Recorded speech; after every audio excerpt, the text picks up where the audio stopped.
Liftoff. Falcon 9 has cleared the tower.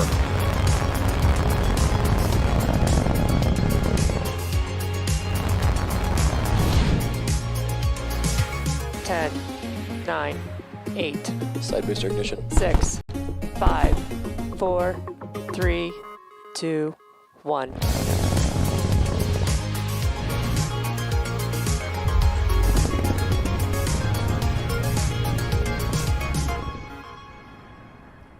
Good morning. It's Thursday, March 11th, and you are looking at a live view of Falcon 9 as it awaits its 3:13 a.m. Eastern Time launch from Space Launch Complex 40 at Cape Canaveral Space Force Station.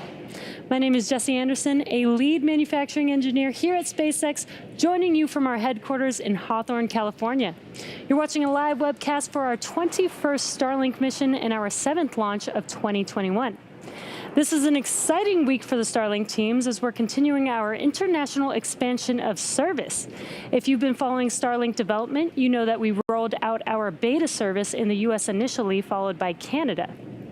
This week, the team is launching our beta service in Germany and New Zealand and expanding our beta service in the UK. As a global satellite constellation, Starlink can deliver high-speed internet to places that previously had terrible service or no service at all.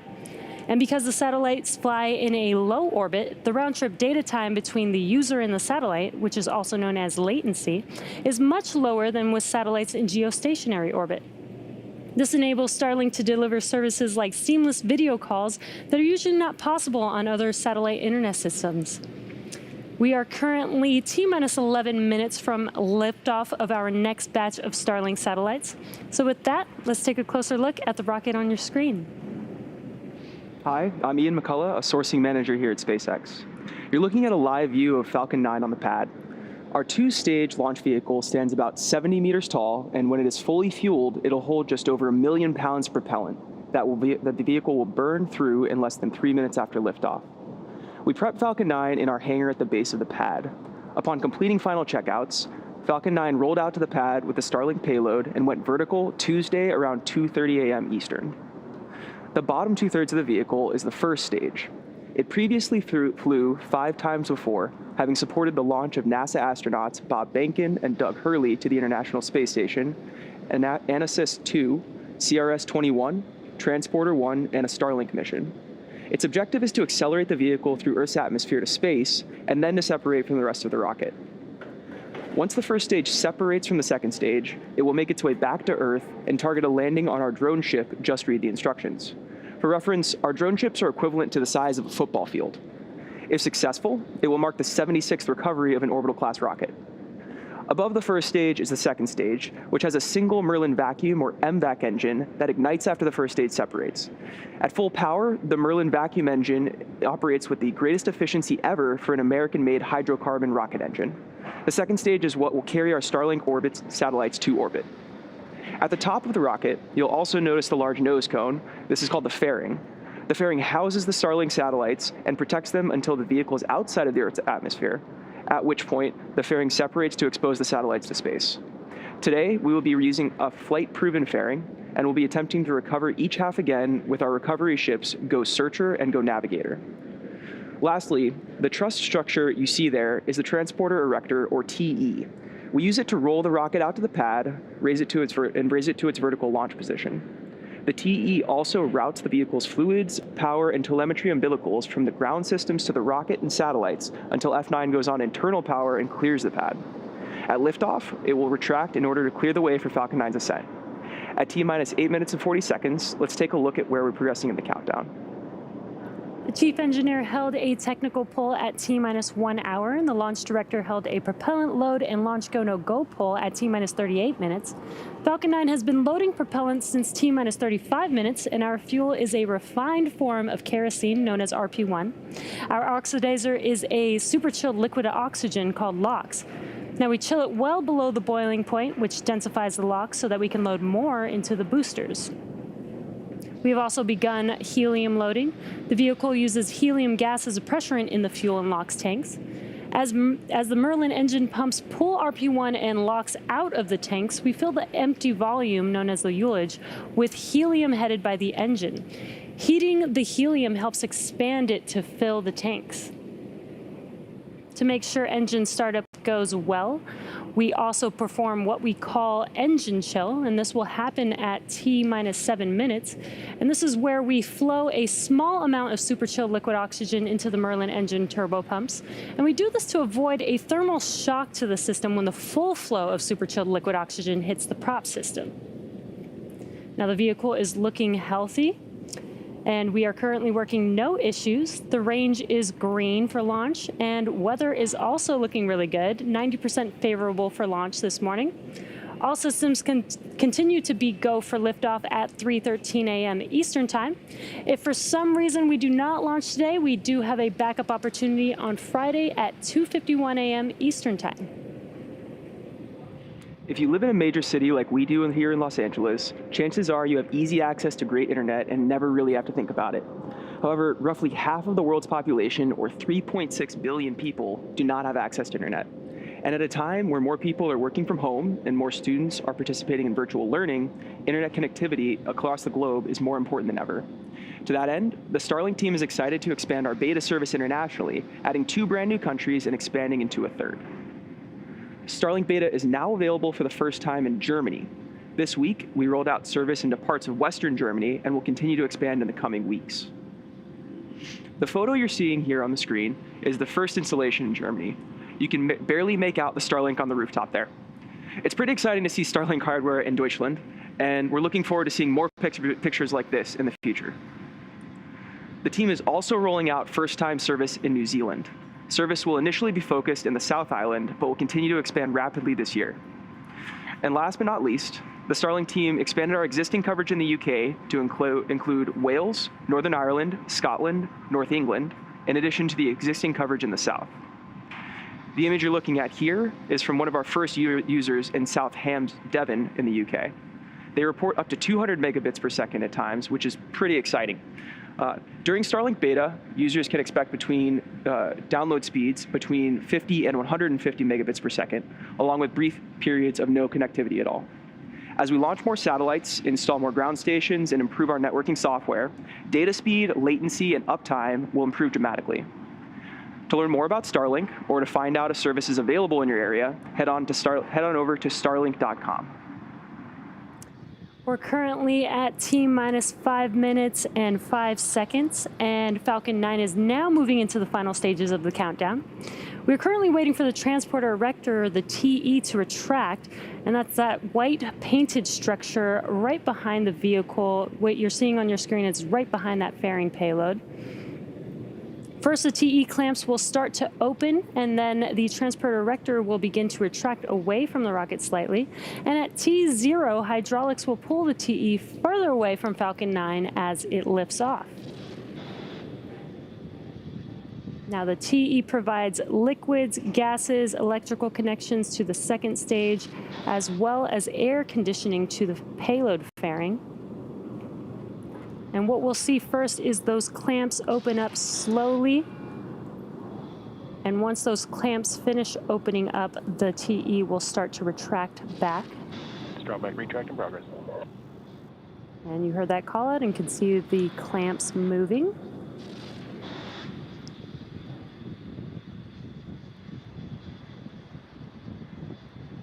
Looks like the clamps have completed opening, so that TE should start retracting back very slowly.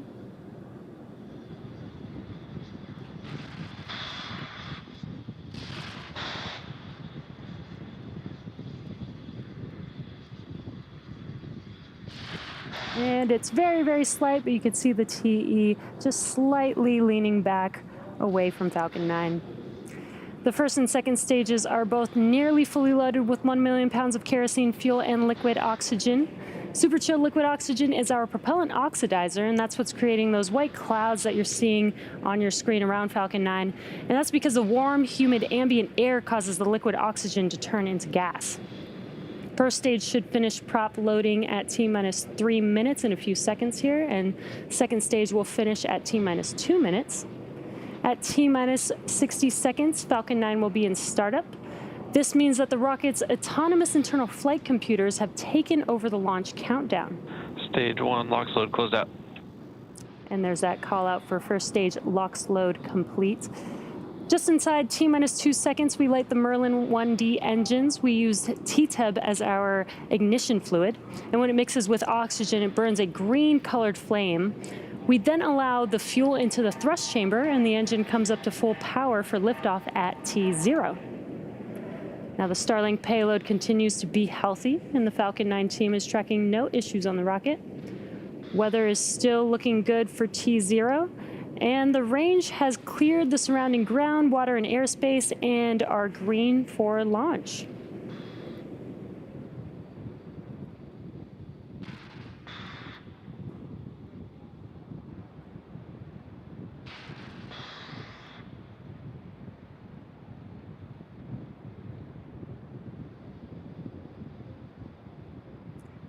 LOX loading should Stage be... 2, LOX load closed out. There it is. Stage 2 LOX load is now complete. So now that LOX loading is complete, we will start to clear out the LOX line on the transporter erector. So you should see some venting here in a few seconds. And there you can see on your screen, as I mentioned, those white clouds is from the vent. That's from the venting from the LOX.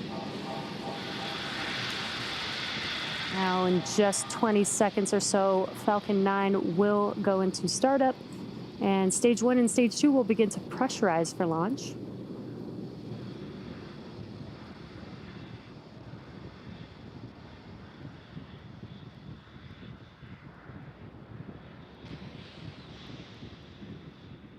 Falcon 9's in startup. There's that startup call out. Coming up is the final go from the launch director.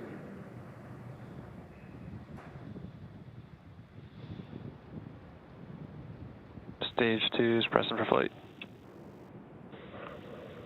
Falcon 9 Starlink LDs go for launch. And there is that call out that we are go for launch. So all systems are 30 seconds. All systems are go for launch. Let's listen into the terminal count and watch as Falcon 9 takes our stack of Starlink satellites into space.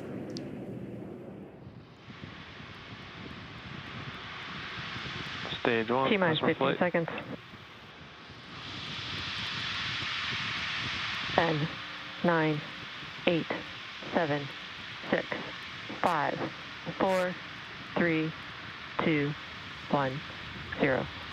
Ignition and liftoff.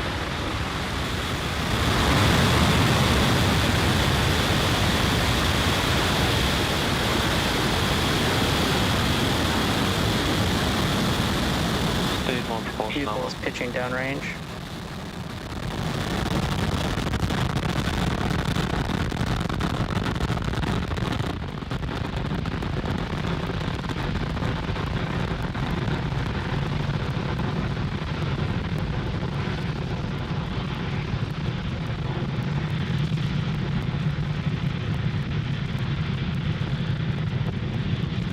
T plus 40 seconds into flight, and Falcon 9 has successfully lifted off from Cape Canaveral Space Force Station, carrying our stack of Starlink satellites to orbit.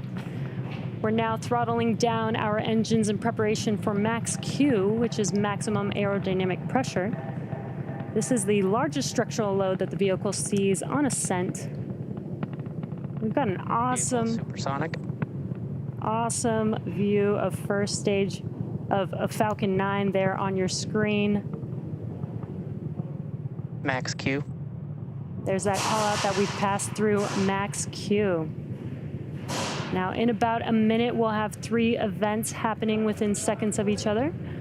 The first will be main engine cutoff, or what we call MECO, followed by stage separation and SES1, or second engine start 1. Now, MECO is where we shut down all 9 of the M1D engines on the first stage to slow the vehicle down in preparation for stage separation. And stage separation is where the first stage separates from the second stage. Vehicle is following a nominal trajectory. Good call-outs there. First stage will then make its way back to Earth and attempt to land on our drone ship Just Read the Instructions, while stage 2 continues its journey with the third event being second engine start 1. And that's where we light up that MVAC engine, and it will propel the second stage with our Starlink satellites to orbit. Now we're just about 10 seconds or so away from those 3 events. That is MECO, stage separation, and SES1.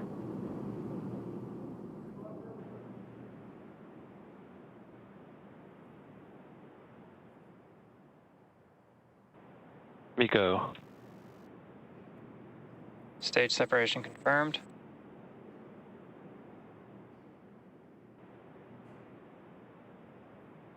MVAC ignition. And there we just had MECO and stage separation. On your right-hand screen, you're looking at that MVAC engine on the second stage, confirming SES1. Propulsion nominal. And a good call out that stage 2 Both is vehicles nominal. continue to follow nominal trajectories. Both vehicles are nominal. Separation confirmed. And there you can see on your screen the fairing halves have been deployed. They are now making their way back to Earth, and as a reminder, we will be attempting to recover the fairing halves today with our recovery ships Go Searcher and Go Navigator.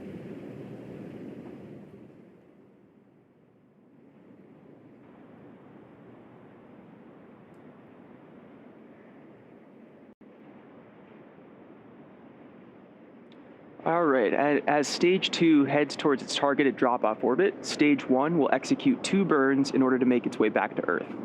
The first is the entry burn, where 3 of the Merlin 1D engines will reignite, and this helps slow the stage down as it re-enters the upper part of the Earth's atmosphere. The second burn is the landing burn, and this is a single engine burn that brings the vehicle speed down rapidly in order to land on the drone ship. We're about T plus 4 minutes into flight, and if you're just catching up with us, we had a successful launch of Falcon 9 from Cape Canaveral, Space Launch Complex 40. If you're looking at a live view of the Falcon 9 Stage 2 as it delivers our Starlink payload to orbit. Stage 1 is cruising back to our drone ship Just Read the Instructions in the Atlantic Ocean.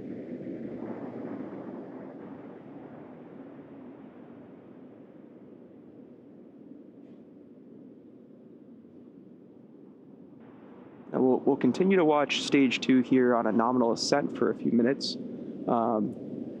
As a reminder, the Merlins on the first stage are optimized for sea level, and these achieve around 190,000 pounds of thrust during ascent and descent. The MVAC engine is optimized for vacuum and achieves about 220,500 pounds of thrust on the single engine.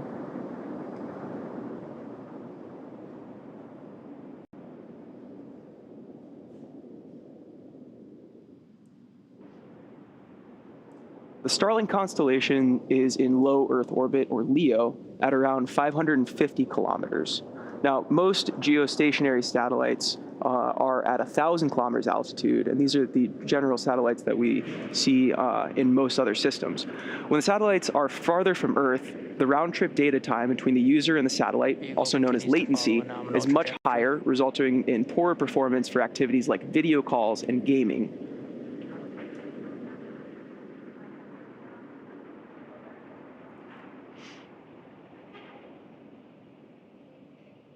And we're about 30 seconds out here from entry burn.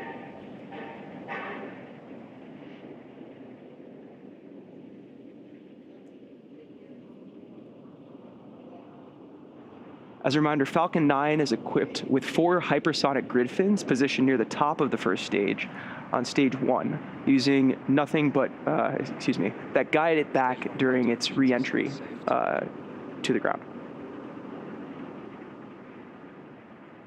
Stage 1 entry burn startup.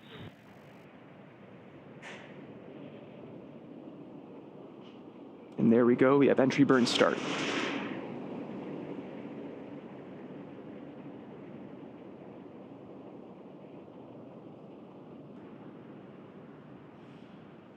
Stage 1 entry burn shutdown.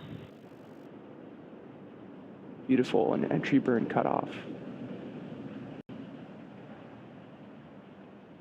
Stage 1 is going to continue its descent to our drone ship, just read the instructions.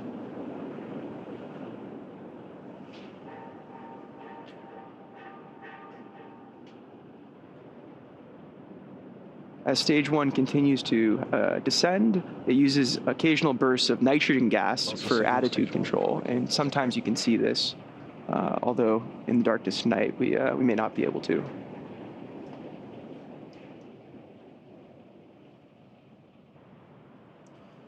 To land, the Falcon 9 first stage is also equipped with 4 landing legs made of state-of-the-art carbon fiber and aluminum honeycomb.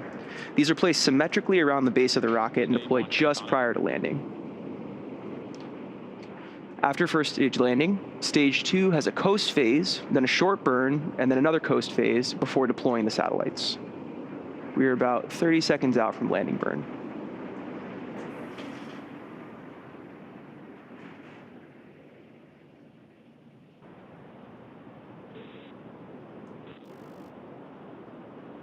Stage 1 landing burn. 10 seconds out. We may see a video cut out here.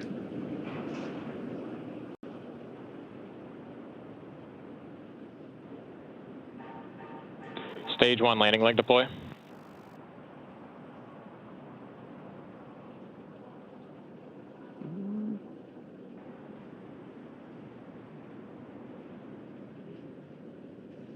All right, and there you can see we've landed first stage on our drone ship. Just read the instructions. This marks our 76th recovery of an orbital class rocket and the 6th recovery for this particular booster.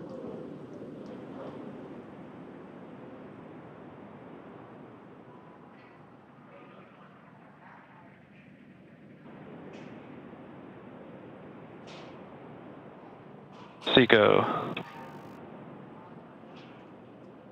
And we've had second engine cut off 1. Lost the signal stage 2 from the Cape as expected.